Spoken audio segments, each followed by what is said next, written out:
नमस्कार मित्रों। रात के अंधेरे में एक आलीशान बंगले की बालकनी में एक व्यक्ति खड़ा था। उसकी आंखों में आंसू थे और दिल गहरे दर्द से भरा था। वह व्यक्ति था अरविंद मेहरा, शहर के सबसे अमीर लोगों में से एक, लेकिन आज उसकी दौलत, शोहरत और सफलता सब व्यर्थ लग रही थी, क्योंकि उसका इकलौता बेटा राहुल इस दुनिया को छोड़कर जा चुका था। राहुल की मौत एक सड़क दुर्घटना में हुई थी। पुलिस ने बताया कि उसकी कार नियंत्रण खो बैठी और एक ट्रक से टकरा गई।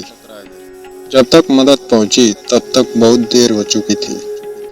शव इतना जल चुका था कि उसकी पहचान मुश्किल थी, लेकिन कार का नंबर राहुल का ही था। अरविंद ने अपने बेटे को अपने हाथों से दफनाया था। बस उसके जीवन में केवल सूना घर, खामोश दीवारें और तड़पता हुआ दिल बचा था। उस रात अरविंद बंगले की बालकनी में खड़ा अपने अतीत को याद कर रहा था। तभी बंगले के बाहर से एक तीखी आवाज आई, अंकल, आपका बेटा जिंदा है। अरविंद चौंक गया। उसने नीचे झांका तो देखा सड़क के किनारे फटे हाल कपड़ों में एक छोटी सी लड़की खड़ी थी। उसके गंदे कपड़े, उलझे हुए बाल और धूल से सना चेहरा देखकर साफ था कि वह किसी झोपड़पट्टी में रहती थी। तुम कौन हो? अरविंद ने तेज आवाज में पूछा। लड़की कांप गई, लेकिन फिर हिम्मत जुटाकर बोली, मेरा नाम परी है। मैं झुग्गी में रहती हूँ। मैं झूठ नहीं बोल रही। आपका बेटा जिंदा है। अरविंद का मन गुस्से और जिज्ञासा से भर गया। उसे लगा कि यह लड़की झूठ बोल रही है या शायद भीख मांगने का नया तरीका अपनाया है। उसने गुस्से में कहा, यह मजाक करने का समय नहीं है। मेरा बेटा मर चुका है। मैंने उसे अपनी आंखों से देखा है। लेकिन लड़की की आंखों में कुछ ऐसा था जिसने अरविंद को रोक दिया। वह सच्चाई कह रही थी। अगर आपको यकीन नहीं है तो मेरे साथ चलिए, मैं आपको दिखाऊंगी। ऐसी ही दिलचस्प कहानियों के लिए हमारे चैनल को सब्सक्राइब करें और वीडियो को लाइक करना ना भूलें, ताकि आपसे आगे भी हमारी नजदीकियां बनी रहे। अरविंद के मन में उथल पुथल मच गई। क्या यह लड़की पागल है या सच में कुछ जानती है? उसका दिल कह रहा था कि उसे लड़की की बात पर ध्यान देना चाहिए। कहाँ चलना होगा? अरविंद ने गंभीर स्वर में पूछा। बस मेरे साथ आइए, लड़की ने खुशी से कहा। अरविंद ने अपने ड्राइवर को बुलाया और परी को गाड़ी में बैठने का इशारा किया। परी ने मना कर दिया, गाड़ी से नहीं जा सकते। जहां मैं ले जाऊंगी वहां कार नहीं जा सकती। हेमंत से ही सही अरविंद गाड़ी से उतरा और लड़की के पीछे पीछे चल पड़ा। परी अरविंद को शहर की सबसे तंग और गंदी गलियों में ले गई। जगह जगह कूड़े के ढेर थे, बदबू फैली थी और दीवारों पर अजीब अजीब पोस्टर चिपके थे। कुछ दूर चलने के बाद परी एक टूटी फूटी झुग्गी के पास रुकी। यही है, परी ने कहा। अरविंद का दिल तेजी से धड़कने लगा। क्या सच में उसका बेटा यहाँ होगा? वह अंदर जाने ही वाला था कि परी ने उसे रोका। अंदर जाने से पहले वादा करिए कि जो भी सच हो आप मुझ पर गुस्सा नहीं करेंगे।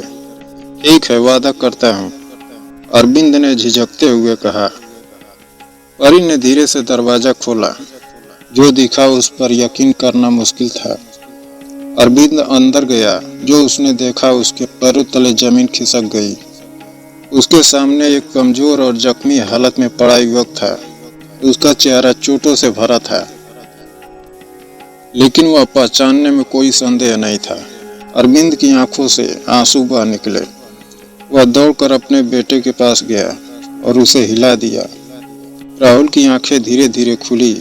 उसने अरविंद को देखा और उसकी आंखों में भी आंसू आ गए। अरविंद को समझ नहीं आ रहा था यह सब कैसे हुआ। पुलिस ने जो शव दिया था वह अगर राहुल का नहीं था तो फिर किसका था? और राहुल यहाँ कैसे पहुंचा? बेटा, तुम यहाँ कैसे? हम सबको लगा कि तुम मर गए हो। राहुल कुछ कहने ही वाला था कि परी बोली, अंकल, पहले हम यहाँ से निकलना होगा। यह जगह सुरक्षित नहीं है। यूं अरविंद ने घबरा कर पूछा, क्योंकि जिसने राहुल भैया को मारने की कोशिश की वह अभी भी बाहर घूम रहा है। जैसे ही तीनों झुग्गी से बाहर निकले, सामने कुछ नकाबपोश लोग खड़े थे। उनमें से एक ने बंदूक तानते हुए कहा, बहुत चालाकी दिखा ली, अब कोई नहीं बचेगा। अरविंद घबरा गए, लेकिन तभी अचानक पुलिस की गाड़ियां वहां आ पहुंची।